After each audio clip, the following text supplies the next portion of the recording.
ሌባ አራጣ በዳሪ ጉቦ የሚበላ በጤፋሻ በወተቷ አልሰማም ይሄንን ታው የናቴ ልጅ ነፍስ አባት የሌላችሁ እግዚአብሔር ያጥናችሁ እያላችሁ ስጋው ደም ያልተቀበላችሁ እግዚአብሔር ያጥናችሁ አሁን ዛሬ የሚያልፍበት ቀን ቢሆን የት ነው የምትገቡት እለተ ሰንበት ጉዞ ይቆም አርፋችሁ ተቀመጡ እሁድ ሲንቀዠቀዡ ያ ሁሉ መኪና ይሄዳል ሲደርሱ ቅዳሴው አልቋል ታምሮ ተነቧል እናቶቼ ምን ብላችሁ ነበር የምትጠሯት ጭንቃማ ላጇ ፈጥኖ ደራሿ አመጣችሁ የለዳችሁባት እናቶቼ ቀመስቀል ነበር እንደ እናንተ ስትወልዱ ሐኪም ቤት ነበር እንደ እናቶቼ ስትወልዱ ፈጥኖ ደራሿ ክንዶቹ መሰንቆ ይመታ ምን ሰርቶ ይሆን ክንዳችን ደሃ ገፍተህበት ይሆን ሰርቀህ ጉቦ ተቀብለህበት ይሆን ሰጪ አይጠየቅም ይብላኝለት ጉቦ ለበላ ልባችሁን አይታችሁታል ንጹህ ነው ቂም በቀል የለውም ጥላቻ የለውም ትዕቢት የለውም የናቴ ደሃው በእናንተ እንዲጠቀም እናንተ በደሃው እንድትጠቀሙ ነው እግዚአብሔርን የሚያምን ደሃ የለም ድሮ የኔ ቢጤው ሲለምን አዳምጠዋለሁ አለፍስ ስለ ቤዛዊት ዓለም ስለ ቸሩ እግዚአብሔር ስለ ቤዛዊት ዓለም የሚል ስለ ቸሩ እግዚአብሔር የሚል ደሃ ነው ማይጾተና ብልተናል ብሰነ ተራቆተ መንግስቱን የምንወርስበት ደሃ ነው ስጋው ደግሞ ተቀብላችሁ ጋብቻችሁን ያፈረሳችሁ የት ነው መግቢያችሁ መሐላችሁን ያፈረሳችሁ መሐላቸውን አፍርሰዋል ይላል ኤርምያስ ላይ ለተንኮል ብልሆች ናቸው ለተንኮል ይራቀቃሉ ለበጎ ነገር ግን ሰንፈዋል ይላል ፎቶ እየተነሳ ይመለስ ምን በረከት ይዘህ ነው የምትመለስ መሄድ ካማረ ዓርብ ግባ ቅዳሜና እሁድ የካህናቱን ጸሎት የካህናቱን ዕጣን አሽትተህ የቻልክ ስጋውን ተቀብለህ ጠበሉን ዳቤውን በልተህ ሰኞ ካህናቱ አጥነው ባርከው በሰላም ግቡ ይበልህ አረባካችሁ ማንም አይነግድባችሁ መድኃኒታችን ኢየሱስ ክርስቶስ ስትጠሩ ተባካችሁ እነዚህ መላሳቸው ያልተገረዘ እንዳፋቸው እንዳመጣ እንደሚናገሩት አይደለንም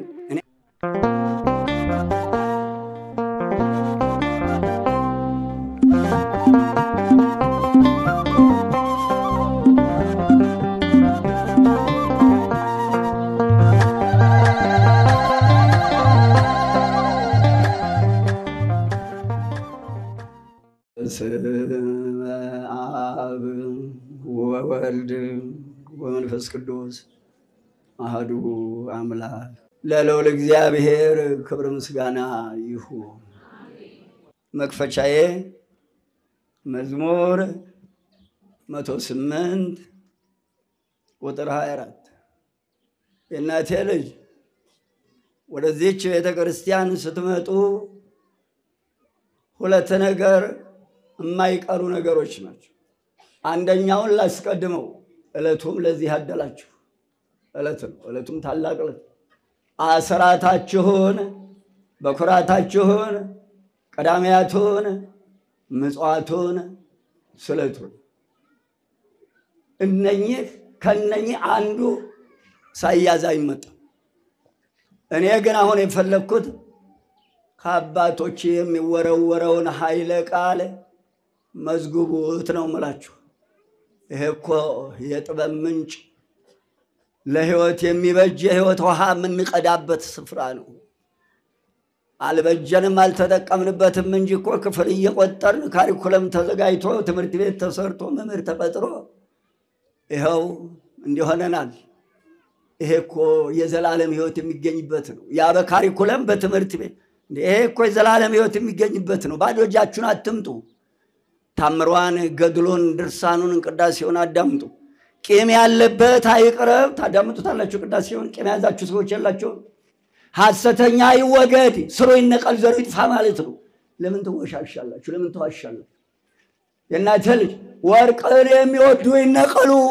ሌባ አራጣ በዳሪ ጉቦ የሚበላ በጤፋሻ በወተቷ አልሰማም ይሄንን ታው የናቴ ልጅ እንለውጥበት የህይወት ቃል ነው የህይወት ትምህርት ቤት ነው ነብዩ ልዑል ዳዊት ከጌታችን መወለድ በፊት በሺህ ዘመን ርቀት የተናገረው መዝሙር ነው መክፈቻዬ እንዲህ ይላል ቃሉ ዳዊት አባቱ እሴይ እናቱ ኢትዮጵያዊ ናት ሁብሊ ትባላለች የዳዊት እናት። ማህፀኗን ባርኮላት የታደለ ማህፀን ብርሃን ስሎበት በጣቶቹ በገና የደረደረ እንደው ምን ሰርታ ይሆን ይችላል? በክንዶቹ መሰንቆ የመታ ምን ሰርቶ ይሆን ክንዳችን? ደሃ ገፍተህበት ይሆን? ሰርቀህ ጉቦ ተቀብለህበት ይሆን? ሰጪ አይጠየቅም ይብላኝለት ጉቦ ለበላህ። አራጣ ላበደረ ለሰረቀ ሌባ ይብላኝለት። የሰው ላብ ላለፈባችሁ ሰዎች የእናት ልጅ የእናቶቻችን ማህፀን የልዑል እግዚአብሔር ቤተ መቅደስ ነው። የታደለ ማህፀን ኢትዮጵያዊ ወልዳው በዝማሬ ያመሰገነበት መዝሙር የእናቶቻችን ማህፀን የመድኃኔ ዓለም ክርስቶስ መቅደስ ነው። እሱ የዘጋውን የሚከፍት የሌለ እሱ የከፈተውን የሚዘጋ የሌለ ራዕየ ዮሐንስ 3ን አንብቡት። አዎ ብርሃን ስሎበት ያስቀመጠው ማህፀን ቅዱሳን በቅለውበታል ተሾመውበታል። በዚህ ዘመን መውለድ ያልጨረሳችሁ ሰዎች እንደው ምን ወልዳችሁ ምን ትታችሁ ትሄዱ ይሆን? ምን እያላችሁ ይሆን የምትጸልዩት? ልጅ የምትፈልጉ ሰዎች እግዚአብሔር ከኛ ጋር ይሁን። ወደክመኒ ብረከ በጾም ወስከ ሲጋየ በኃጢአት ነብዩ ልዑል ዳዊት ትርጓሜ ጉልበቶቼ በጾም ደከሙ ስጋዬም ቅቤ በማጣት ከሳች። እንዴት ነው የጾምን ያለነው? ወርሃ ጾም ነው። ይሄን ጾም የጾሙት ንጹሃን አባቶቻችን ሐዋርያት የጌታ ባለሟሎች መርጦ ራሱ የሾማቸው ለመንፈስ ቅዱስ ተመቻችተው የተገኙትን ራሱ የሾማቸው ንጹሃን ሐዋርያት የጾሙት ጾም ፍልሰታዋም ንጹሃን አባቶቻችን የጾሙት ጾም እንደው ምን መሰላችሁን የጀመራችሁት? ልባችሁን አይታችሁታል። ንጹህ ነው። ቂም በቀል የለውም፣ ጥላቻ የለውም፣ ትዕቢት የለውም። የእናቴ ልጅ ንጹሃን አባቶቻችን ጾመው 40 ቀን ሀገረ ስብከታቸውን በዕጣ ተካፍለዋል። የአባቶቻችን በረከት ይደርብን። ዳዊት ከዚህ ይቆየን። በመካከላችሁ አድር ዘንድ መቅደሴን ስሩልኝ። ክብር ይግባው ለመድኃኔ ዓለም። ታድላችሁ። አሁን እኛ ነን እሱን ቤት የምንሰራው። እኛ ምክንያት ሁለመናው የሱ ነው። እሱ እኮ በሰባተኛው ሰማይ 4 ኪሩብ ቤተ ክርስቲያናችን ጉልላት ላይ ጉልላቱ ራሱ በጉልላቱ ዙሪያ ያለው መርገፍ 24ቱ ካህናተ ሰማይንና 40ቱ እንስሳን መስቀሉ ቀራንዮን መሶበ ወርቁ ድንግል ማርያምን የሚናገር ነው። 4ቱ ኪሩብ 4ቱ ክንፋቸው 2ቱ ፊታቸውን 2ቱ እግራቸውን ይጋርዱበታል። 4 ክንፍ አንዱ ኪሩብ 4ቱ ክንፉ መጋረጃ ነው። በአንዱ ኪሩብ 4ቱ ኪሩቤል 4ቱ የቤተ ክርስቲያን መጋረጃዎቻችን እዛ ውስጥ ጠልቄ አልገባም። እንዲህ ያለው ጌታ የሚያድርበትን መቅደስ ስሩልኝ አለ። ታድላችሁ። አቤት በረከት! ቤተ መቅደስ ለመስራት ለበረከት የመጣችሁ እግዚአብሔር ያደላችሁ። ምን ነው በኖረኝ የምትሉትንም ይቀበልላችሁ። ምንም የሌላችሁን ያውቀናል። መቻጣን ማበልጸግ አቅቶት አይደለም እኮ አንዱ ባንዱ እንዲጠቀም ነው። ዳሃው በእናንተ እንዲጠቀም እናንተ በዳሃው እንድትጠቀሙ ነው። እግዚአብሔርን የሚያምን ዳሃ የለም። ድሮ የኔ ቢጤው ሲለምን አዳምጠዋለሁ አለፍስ ስለ ቤዛዊት ዓለም ስለ ቸሩ እግዚአብሔር። አሁን ስለ ቤዛዊት ዓለም የሚል ስለ ቸሩ እግዚአብሔር የሚል ዳሃ ነው። አሁን ይሰውዬ ቸሩ እግዚአብሔርን ሀብቱ አድርጎ በሰባት ምን እያለ ነው የኔ ቢጤ የሚለምነው? እስቲ ንገሩኝ። ስለ አብርሃሙ ስላሴ ልብ ትሉታላችሁ? ስላሴ ናቸው የአብርሃም ወይስ አብርሃም ነው የስላሴ? ታስተውሉታላችሁ? እንዲህ የሚለምን ዳሃ ነው። ሀብታም እኮ ነው። እኛን ለመንግሥተ ሰማያት የሚያበቃ ዳሃ ነው። መጽውተን አብልተን አልብሰን የተራቆተ መንግሥቱን የምንወርስበት ዳሃ ነው። እንዳይመስልህ ዳሃ እንዳትሉ። ዳሃ ማለት እግዚአብሔርን ያጣ እግዚአብሔርን የማያውቅ ድሃ ማለት ይሄ ነው። የማያንሰራራ ሰው የማይሆን መውደቂያውን የማያውቅ ድሃ ማለት እግዚአብሔርን የማያውቅ ነው። የእናቴ ልጅ ለበረከት የታደላችሁ በመካከላችሁ አድር ዘንድ መቅደስን ስሩልኝ። የኔ ጌታ መድኃኔዓለም እስቲ በመጀመሪያ በምድራችን ላይ አዳም ዕፀ በለስን በልቶ ተሰደደ። የአዳም ልጆች ምድርን መሉ። ብዙሁ ተባዝሆ መለዋ ለምድር ባረካቸው ምድርን መሉ። ቀንና ሌሊት ኃጢአት ሰሩ፣ ዘፈኑ። የእናቴ ልጅ ከዚያ በኋላ አንድ ሰው ከተፈጠረ ጀምሮ እግዚአብሔርን ሳይበድል አካሄዱን ከእግዚአብሔር ጋር ያደረገ ኖህ የሚባል የአዳም ልጅ ነበር። ቀንና ሌሊት ሲዘፍኑ እሱ ግን ንጽሕናውን ጠብቆ በሕገ ልቦና እግዚአብሔርን ሳይበድል በሕገ ልቦና በሰጠው ጸጋ እግዚአብሔርን ደስ የሚያሰኝ ሥራ ከነ ቤተሰቡ ልጆቹን በወግ ድሮ ንጹሕ ሆኖ በእግዚአብሔር ፊት ተገኘ።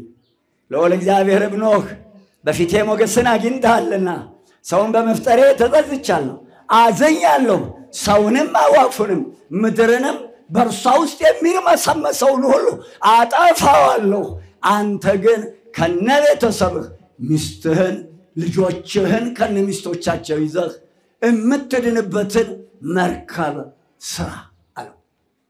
መርከቡንም 3 ክፍል አድርገው ቁመቱን 300 ክንድ መሬት ለመሬት 30 ደምርና 12 ቀንሰው ከ330 12 ሲቀነስ 318 ሊቃውንት በኖህ አብራክ ነበሩ።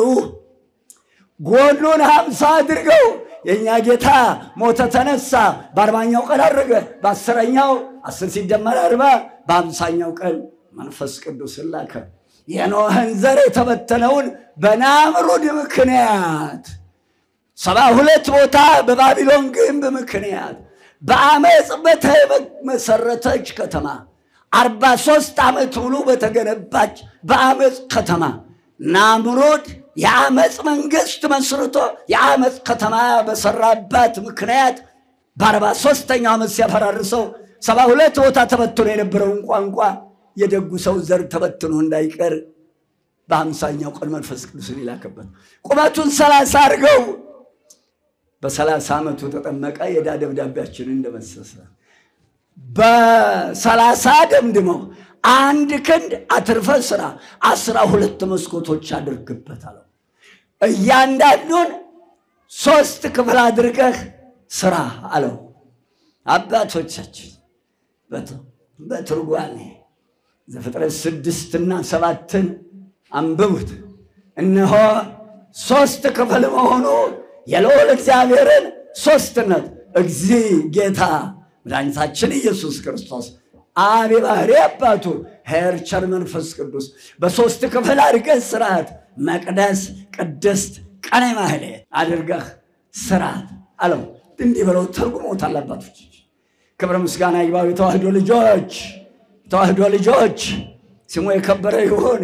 318ቱ ሊቃውንት በበዓለ 50 3000 ሰው አምኖ አባቶቻችን ደስታ የቤተ ክርስቲያን የተመሰረተችበት ታላቅ ዕለት 50 አድርገው ከዚያ በኋላ የእናቴ ልጅ የኖህ ልጅ ምድር ሞላ። ያዕቆብ ወንድሙን በድሎ እሱ የወለዳቸው ወንድማቸውን ሽጠው ወንድም አስለቅሰው አባት አስለቅሰው ያመጡት ጣጣ ህዳር 12 ቀን እንዳትረሳት የእናቴ ልጅ በግብፅ ምድር ወርደው በ430 ዘመን እነሆ ወደ ሲናይ በረሃ ቀይ ባህርን ተሻግረው ሄዱ። በሲናይ ተራራ 40 መዓልት 40 ሌሊት ጾሞ ሙሴ ጾምን በስርዓት ጾሙ። የእናቴ ልጅ ትንቢተ ኤርምያስ ታላቁ ነቢይ 7 ምዕራፍ ላይ መንገዳችሁን አሳምሩ፣ አካሄዳችሁን አሳምሩ፣ መበለቲቱን እንዳትበድሉ፣ ደሃ አደጉን እንዳትበድሉ፣ አለበለዚያ ለዚህ ሕዝብ እንዳትማልድለት ይላል እዛ ላይ። ልብ በሉና እዩ፣ አስተውሉ። ከዚያ በኋላ ወደ ነገሬ ልመለስ። መድኃኔዓለም ክርስቶስ 10ቱ ትእዛዛትን ሙሴ ጾሞ ፊቱ እንደ ፀሐይ ያበራ 2ቱን ጽላቶች ተቀበለ። ከዚያም እንግዲህ ዘጸአት 25 ላይ ሙሴ በመካከላቸው አድር ዘንድ መቅደሴን ስሩልኝ፣ ነገሩን ሁሉ እንደማሳይህ አድርገህ ስራ። ቀጠለና ዘዳግም 12 ቁጥር 32 ላይ ሙሴ የነገርኩህን ትእዛዛትን ጠብቅ፣ ምንም እንዳትጨምር ምንም እንዳትቀንስ። የእግዚአብሔርን ቃል አነሰ ልጨምር በዛ ልቀንስ ጠመመ ላቅና ማን ነው እሱ? ይቻላል? አይቻልም። እንዳትቀንስ። የዮሐንስ ወንጌል 12 ምዕራፍ ላይ ከቁጥር 40 ጀምሮ በመጨረሻው ቀን እኔ አልፈርድባችሁም፣ ልባር እኔ አልፈርድባችሁ፣ የነገርኳችሁ ቃሌ እርሱ ቃሌ ራሱ ይፈርድባችኋል ነው የሚለው። ትእዛዛቱን ጠብቁ፣ እንዳታዛንፉ፣ እንዳይዛነፍ። የኛ ጌታ እንደማሳይህ ሁሉ እንደ ማደሪያው ምሳሌ አድርገህ ስራው። ውዳሴ ማርያም ትርጉም ከነሐሴ ያድርሰን መድኃኔዓለም። የትላንትናው ቀን የተመቻቸ ቀን ቤዛዊት ዓለም እናታችን ወላዲት አምላክ እርገቷ በተፈጸመ በ4ኛው ዓመት መድኃኒታችን ልጇ ኢየሱስ ክርስቶስ የፈጸመው ትላንትና የተከበረችበት ዕለት ለሙሴ እንደማሳይ ስራት ብሎ በድምፅ ያሰራትን ቤተ መቅደስ እስቲ ቅድም ያልኩትን ውዳሴው አላንሳው። ዘቀዳሚት አንቲቱ ደብተራ ላይ አባቶቻችን የተረጎሙት እነሆ ታቦተ ጽዮን የነበረችበት ቤተ መቅደስ ቅድስተ ቅዱሳን መቅደሱን ቅድስቱን ደብተራ ኦሪት ቀኔ ማህሌቱን በ3 ሰርተዋታል። ልብ በሉ በ3 ሙሴ ራሱ ደብተራ ኦሪትን በ3 ቅድስተ ቅዱሳን ቅድስት ደብተራ ኦሪት አድርጎ ሰርቷታል። ውዳሴ ማርያም ዘቀዳሚት አንቲቱ ደብተራ እዩት። ከነሐሴ ያድርሰን ትሰሙታላችሁ። ከዚህ በኋላ ቅድም እንዳልኳችሁ ንጹሐን አባቶቻችን እግዚአብሔር ያደላቸው ሀገረ ስብከታቸው ተሾሙ፣ በመንፈስ ቅዱስ ተከናወነላቸው። ፍርሃን የነበሩ ጸኑ፣ መንፈስ ቅዱስን ተጎናጸፉ። እያንዳንዳቸው 7 ኃይል ነው የተጎናጸፉት። ያ 7 ኃይል በእነኚህ አባቶቻችን ላይ አለ ዛሬ። መንፈስ ቅዱስ በካህኑ ላይ መስተፍስሒ ነው፣ ደስ የሚያሰኝ መስተስሪ ነው፣ ኃጢአት የሚያስተሰርይ። መንፈስ ቅዱስ ከሳቲ ነው፣ ለዛ ለተሸፈነበት ለነፍስ ልጆቻቸው የተቸገረውን ገልጸው ግልጽልጽ አድርገው ብርሃን መንገድ የሚያስቡበት መንፈስ ቅዱስ ከሳቲ ሆኖ በእነሱ ያድራል። ማጽንዒ ነው የሚያጸና፣ ማንጽሒ የሚያነጻ። ይህ 7 ኃይል በተካኑበት ዕለት በንፍሐት ድንግልናቸውን ባጸኑ ንጹሐን ጳጳሳት አባቶቻችን የተሾሙ ንጹሐን ካህናትና መነኮሳት እነሆ ይህን ኃይል ተቀብለው የነፍስ ልጆቻቸውን ሁሉ የሚባርኩበት ኃይል ዛሬም የመንፈስ ቅዱስ በንጹሐን ካህናት አድሮ ስራውን ይሰራል። ነፍስ አባት የሌላችሁ እግዚአብሔር ያጥናችሁ፣ እያላችሁ ሥጋው ደሙ ያልተቀበላችሁ እግዚአብሔር ያጥናችሁ። አሁን ዛሬ የሚያልፍበት ቀን ቢሆን የት ነው የምትገቡት? ሥጋው ደሙ ተቀብላችሁ ጋብቻችሁን ያፈረሳችሁ የት ነው መግቢያችሁ? መሐላቸውን ያፈረሳችሁ መሐላቸውን አፍርሰዋል ይላል ኤርምያስ ላይ። ለተንኮል ብልሆች ናቸው፣ ለተንኮል ይራቀቃሉ፣ ለበጎ ነገር ግን ሰንፈዋል ይላል። ይብላኝልን ዛሬ ለበጎ ነገር የሞትን ለኃጢአት ሕያው ሆነን የምንኖር ነፍስ አባት ይኑራችሁ። ካህንን የሚሾም ማን ነው? እግዚአብሔር። ካህንን አባቴ ማለት ማንን አባቴ ማለት ነው? እግዚአብሔርን አባቴ ማለት ነው። ልብ በሉ።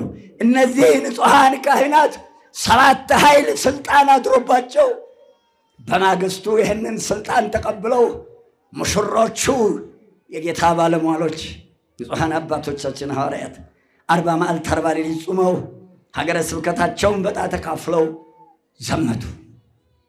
ከዚያም ቅዱስ በርናባስ፣ ቅዱስ ፊልጶስና ቅዱስ ጳውሎስ ፊልጵስዩስ የሚባል ሀገር ሄዱ፣ አስተማሩ። ጣዖት ያመልኩ ነበር። ጣዖት ማለት ምስል ማለት። ሌላው ግረ መንገዱን ስዕላችንን በአንድ ቀለም እንዳይሳል ምስል ነው። ፎቶኮፒ አይነሳም ስዕል። ስለ ሕያው እግዚአብሔር ስለ መድኃኔዓለም ይሄ ላስቲክ ቡን ብሎ የሚወድቅበት የሚበንበት አመድ የሚሆንበት ጊዜ አለው። ፕላስቲኩ ስዕላችንን በፕላስቲክ እንዳታሰሩ ልብ አድርጉ። ጣዖት ነበር የሚያመልኩት ፊልጵስዩስ ላይ። ጣዖት ማለት ታውታላችሁ፣ ይሄ ከውጭ የሚመጡ ላው ላይ ቀልጦ የተሰራ ችንካር ያለበት አይቻልም። የማይገነጠል ከሆነ እንዳትገዙ ምስል ነው።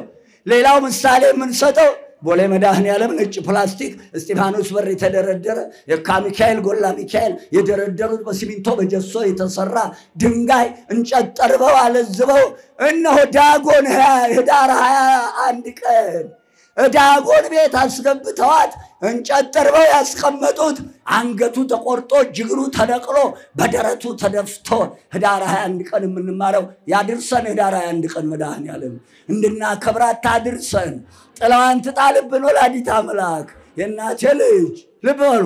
ይህን ጣዖት ነበር የሚያመልኩት። በነነዌ ሕዝብ ላይ መቅሰፍቱን ያመጣው እኮ እንደ አባታችን አብርሃም አባት ታራ ጣዖት እየጠረበ ይሸጥ ነበር። አይቻልም። ስዕል በአንድ ቀለም አይሰራም። ስዕል መጽሐፍት ልባድ ላይ አይሰራም። ስዕል በእጅ አይዳሰስም። መንፈስ ቅዱስ ያድርበታል። ስዕል የመንፈስ ቅዱስ ጥበብ ነው።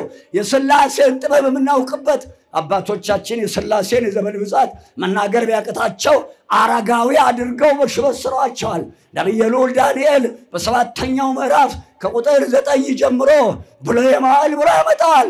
ብሉየ መዋዕል እነሆ የዘመናት ጌታ በዙፋኑ ተቀመጠ፣ የራሱ ፀጉር እንደ ባዘቶ ነበር። ምንድነው ባዘቶ? እናቶቼ እንደው የዛሬ ልጆች ወጣቶቹ ታውቁት ይሆን? እስቲ እናቶቼ ባዘቶ ምንድነው? ጥጥ። ምን የሆነ ጥጥ? የተነደፈ ጥጥ። የተነደፈ ጥጥ ባዘቶ። እናቶቼ እንዝርትና ደጋኑ ሞተ እንዴ? የላችሁም እንዴ? ወይዘሮ እንከን የለሽ፣ ወይዘሮ አቻም የለሽ፣ ወይዘሮ ዳርም የለሽ። የት ሄዱ? እስቲ ፍጠሉ። ቀድማ ላያችሁም አባቶቼ ጋቢ ሲለብሱ እንደው ስንት ብር ገባ ዘንድሮ ጋቢ እናት ይል ስንት ብር ሆነ እናት ይል እንደው ሰው አይስማው እንደው ስንት ደርሶ ይሆን? እንዝርትና ደጋኑ ልቃቂት እኮ ለቤተ ክርስቲያን ይሰጥ ነበር። የሚቀደሰው እኮ ገበሬው ማሩን አንጥቶ በዚያ ሰም ነበር የሚቀደሰው። አሁንም ቢሆን ገጠር ያየሁት ይሄን ቢጫ ጧፍ እዛ አይቀድሱበትም አባቶቻችን። ገጠር ብትሄዱ ሰም የተነከረውን ነው የሚቀድሱበት አባቶቻችን። ምን ሆናችሁ? እስቲ ፍጠሉ፣ ሙያችሁ ይታይ። የእናቴ ልጅ ወደ ነገር ልመለስ። እነሆ ነቢየ ልዑል ዳንኤል የራሱ ፀጉር እንደ ባዘቶ ሆኖ ለብሶም ነጭ ነው፣ በረዶ ይመስላል። በዙፋኑ ተቀመጠ፣ ከዙፋኑም ስር እሳት ይፈልቅ ነበር። ቤት ጉድ! ነቢየ ልዑል ዳንኤል ይህንን ያይ ነበር። እሳት ይፈልቅ ነበር። ዙፋኑ የተባለች እኮ እመቤታችን ናት። እናንተ ይብላኝለት እሷን ነካ። ከዙፋኑ ስር እሳት ይፈልቅ ነበር። ዙፋኑ የተባለ ድንግል ማርያም ናት። ቅዱሳን መላእክት በዙሪያው አሉ። እናቴ ልጅ ስዕል የሥላሴን የዘመን ብዛት የምንናገርበት ስለሆነ በየመጽሐፍት ልባድ ላይ ማስታወቂያ እየተለጠፈ አይደረግም። ጎዳና ላይ እየተለጠፈ የምትገዙ እናንተ ዕለተ ሰንበት መግዛት ይቅርባችሁ። ዕለተ ሰንበት ጉዞ ይቁም። አርፋችሁ ተቀመጡ። እሁድ ሲንቀዠቀዡ ያ ሁሉ መኪና ይሄዳል። ሲደርሱ ቅዳሴው አልቋል። ታምሮ ተነቧል። ካህናት የሉም። ፎቶ እየተነሳ ይመለስ። ምን በረከት ይዘህ ነው የምትመለሰው? መሄድ ካማረ ዓርብ ግባ። ቅዳሜና እሁድ የካህናቱን ጸሎት የካህናቱን ዕጣን አሽትተህ የቻልክ ሥጋውንም ተቀብለህ ጠበሉን ዳቤውን በልተህ ሰኞ ካህናቱ አጥነው ባርከው በሰላም ግቡ ይበልህ። አረ እባካችሁ ማንም አይነግድባችሁ። አርፈ ተቀመጥ። ልመለስ ወደ ነገሬ። ጣዖት የሚያመልኩ ነበሩ የዛ የፊልጵስዩስ ሕዝብ። ከዚያ በኋላ አመን ተጠመቅን።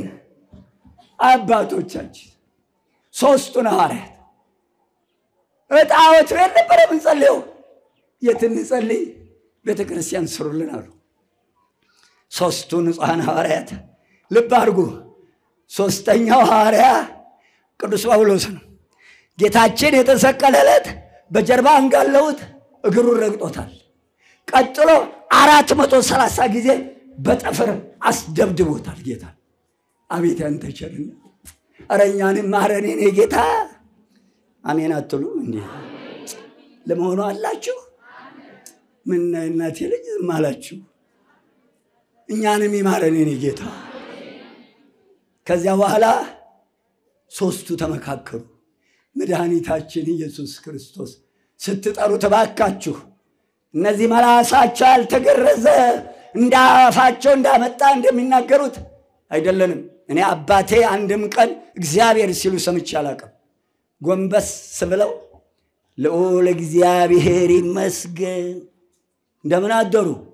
ልዑል እግዚአብሔር ይመስገን። ቁጭ ብለው ከሆነ ብድግ ብለው ልዑል እግዚአብሔር ይመስገን ነበር የሚሉት። እግዚአብሔር ብለው ሲጠሩ ሰምቼ አላውቅም። ኧረ ተውና ክብረው እንድንከብር ከእንደ ብርቱ የኔ ጌታ የድንግል ማርያም ልጅ እምዬ እናቶቼ ምን ብላችሁ ነበር የምትጠሯት? ጭንቃማ ላጇ ፈጥኖ ደራሿ አምጣችሁ የሌላችሁባት እናቶቼ። ቀይ መስቀል ነበር እንደ እናንተ ስትወልዱ? ሐኪም ቤት ነበር እንደ እናቶቼ ስትወልዱ? ፈጥኖ ደራሿ እማ ብዙኃን የብርሃኔ እናት እናቴ ልጅ ብዙ ነሽ ሚስጥሬ ትሏት አልነበረም እንዴ? እንዲህ ብላችሁ አልነበረም እንዴ ተወልዶ የነበረው? አርግዘናል መቼ ነው የምንወልደው? እስቲ ጥሯት። እስቲ ነይ ፈጥኖ ደራሿ ጭንቃማ ላጇ ድረሽልና ነይ በሏት እስቲ ትመጣላችኋለች እኮ። ምን ሆናችሁ እናቶቼ? ኧረ ተው ጥሯት እንዲህ እያላችሁ የእናቴ ልጅ ለማረሰለ ነገር የኛ ጌታ መድኃኔዓለም ጌታችን አምላካችን መድኃኒታችን ኢየሱስ ክርስቶስ ብላችሁ ጥሩ። ደንቀፍ ብታረጉ በኢየሱስ ስም አይባልም። በስመ አብ ወወልድ ወመንፈስ ቅዱስ አሐዱ አምላክ። በቃ ሞልተህ ጥራው። ጌታችን ያለኔ ምን ማድረግ አትችሉም ብሎናል። እንጸልይ ወደ እግዚአብሔር፣ ወደ ወንድሞቻችን ወደ 10 ሐዋርያት እንላላካሉ። ወዲያውኑ መልእክቱ ደረሳቸው። ሁሉም በያሉበት ጸለዩ። የኛ ጌታ ሰኔ 20 ፊልጵስዩስ ላይ ወረደ። ክብር ምስጋና ይግባው የኔ ጌታ። በደመና ከያሉበት በደመና ጭኖ አመጣቸው። ምን ይሳነዋል? 13ቱን ሐዋርያት ይዞ። ሐዋርያት ስንት ናቸው? ለምን 13ቱን? ማን ተጨምሮ? ቅዱስ ጳውሎስ አመፀኛው ጌታን የረገጠ ያስገረፈው ከኃጢአተኛ ዋነኛ እኔ ነኝ። ሳላውቅ ስላደረግኩት ስራስ ማረኝ። እኔ ጭንጋፍ የምሆን አይኑ ተከፍቶ መድኃኒቱን ባየ ጊዜ ቀራንዮን ባየ ጊዜ ሕይወቱን ለሱ የሰጠ መሆኑን አይኑ ልቦናው ተከፍቶ ባየ ጊዜ እኔ ጭንጋፍ የምሆን አለ ቅዱስ ጳውሎስ። የጌታን ቤተ መቅደስ ለመስራት በቃ ወዲያውኑ ሰበሰባቸው። ደጉ ጌታ ምን የተመቻቸ ቀን ነው በእናታችሁ። እናቴ ልጅ አመቻችቶላችኋል መድኃኔዓለም። ተመቻቹለት መንፈስ ቅዱስ በእናንተ ሥራ እንዲሰራ። የኛ ጌታ እኮ ሥራ መስራት ከፈለገ ወንድና ሴት አይልም። መስቀልን ያስቆፈረ ማን ነው? ወንድ ነው ሴት? ደስ ይበላችሁ ሴት ናት እኮ እሌኒ ያስቆፈረችው። የእናቴ ልጅ መስቀል እኮ የሴቶች በዓል ነው። እንኳን ደስ አላችሁ። መስቀል እኮ የሴቶች በዓል ነው። የእናቴ ልጅ 320 ዓመት ሙሉ ተቀብሮ ያ ሁሉ ነገስታት በዓለም እያለ ክርስቶስን የሚያውቁ ነገስታት እያሉ ያችን ሴት ከተጣለችበት ባሏ ገፍትሮ ባህር ከጣለበት ስራሽ ከተልሽ ብሎ ወረወረበት ያ ሁሉ እያለ ከተጣለችበት አንስቶ መስቀልን ያስቆፈረ ሴት ናት። ከልጅነቷ ጀምሮ እናት አባቷ በህይወቷ ውስጥ ያስቀመጡላት የጌታችን ሞቱ ትንሣኤው ስቅለቱ ጥሩ እርሾ በህይወቷ አስቀምጠው አሳደጓት። ተቀድሳ ያደገች እሌኒ መስቀልን አስቆፍራለች። ለመንፈስ ቅዱስ ተመቻችታ ስለተገኘች ክርስቶስ ሰምራ ተመቻችታ ስለተገኘች ጽላት ተቀርጾላት አማልጅን እንላታለን። ተመቻቹለት ለመንፈስ ቅዱስ እንደ ንጹሐን አባቶቻችን እንደ ሐዋርያት። ከዚያ በኋላ ቅዱስ ጴጥሮስ ቅዱስ ዮሐንስ ወልደ ነጎድጓድን ጌታችን ለምን ሰበሰበን ጠይቀው አለው። ጴጥሮስን ቅዱስ ዮሐንስ በምሴተ ሐሙስ በልማድህ እንደለመድከው አንተ ጠየቅከው ያለት ማታ አሁንም ለምን እንደሰበሰበን አንተ ጠይቀው አለው። ሊቀ ካህናት ቅዱስ ጴጥሮስ ጌታ ሆይ ለምን ሰበሰብከን አለው። ጨርሻለሁ እናቴ ልጅ እነሆ በእናቴ ስም ጽንፍ እስከ ጽንፍ ድረስ በእናቴ ስም ቤተ መቅደስን ትሰሩላታላችሁ። የሰበሰብኳችሁ አንደኛ ህንጻ ቤተ ክርስቲያን አሰራርን ላሳያችሁ። ቅዳሴ ማርያም ክፍል 3 አንድምታው ወይም የእናቴ ልጅ ጉባኤ 3ን እዩት። ያድርሳችሁ እያለው ለፍልሰታዋ ትሰሙታላችሁ። በእናቴ ስም ህንጻ ቤተ ክርስቲያን አሰራርን፣ ሁለተኛ ሥርዓተ ቤተ ክርስቲያንን ላስተምራችሁ ሰበሰብኳችሁ አላችሁ። አሁን በምናየው ሁኔታ ከከተማ እስከ ገጠር መቅደስ የለም፣ መርገፍ የለም፣ ጉልላቱ የለም። መርገፍ ነው እንግዲህ ሌላ ምን አለ? ጤናው ረግፏል፣ ሰላሙ ረግፏል፣ በረከቱ ረግፏል፣ እድሜው ረግፏል። አንዷ ብትጎል ይቅርታ የለውም። በመንፈስ ቅዱስ ተቀዳኝተው የሰሯትን ቀስ ብለው መቅደስ አሰራሩን እያፈረሱ ነው። አሁን ደግሞ ውስጥ ገብተው ሥርዓቷን ሊያፈርሱ ነው። የተዋህዶ ልጆች እንባ ለሁሉም ሥላሴ ዘንድ ደርሷል፣ ተፈርዷል። ከዚያ በኋላ ወደ ምስራቅ ወሰዳቸው። 3 ድንጋዮችን አመጣ። 24 እና 12 አደረጋቸው። በሉ ስሩ አላቸው ቆሞ። ለሙሴ በድምፅ ስሩልኝ ያለውን ራሱ በአካል ተገኝቶ ልዑል እግዚአብሔር ወልድ የባህሪ አምላክ መቅደስ አንዱ ድንጋይ፣ ቅድስት አንዱ ድንጋይ፣ ቀነ ማህሌትና ጣራ አባቶቻችን በመንፈስ ቅዱስ ተገልጾላቸው ምስጢር እንዳደረጉት ጉልላቱን ከነመርገፉ ዙሪያውን ከነመርገፉ አድርገው ሰርተው ሲጨርሱ ሰኔ 20 ሰራ ራሱ ቆሞ የሰማይ ሰራዊት ቅዱሳን መላእክት በተገኙበት ሰኔ 21 ቅድስት ድንግል እመቤታችን እንደ ክብሯ ንግሥት ናትና በሰማይ ሰራዊት ታጅባ በዳዊት በገና በዳዊት መሰንቆ ታጅባ መንበር አድርጎ ቅዱስ እስጢፋኖስን አምጥቶ ራሱ ሰራይ ካህን ሆኖ ቅዱስ ጴጥሮስን ተራራይ ካህን አድርጎ ሌሎቹን እንደየሥርዓታቸው አስቀምጦ ሥርዓት አስተማሪ ነውና ራሱ ቀድሶ ለሶስተኛ ጊዜ ንጹሐን ሐዋርያትን አቁርቦ ሲያርግ ማስጠንቀቂያ ከኔ ጋር ናችሁ? መሐንዲሶች ከኔ ጋር ናችሁ?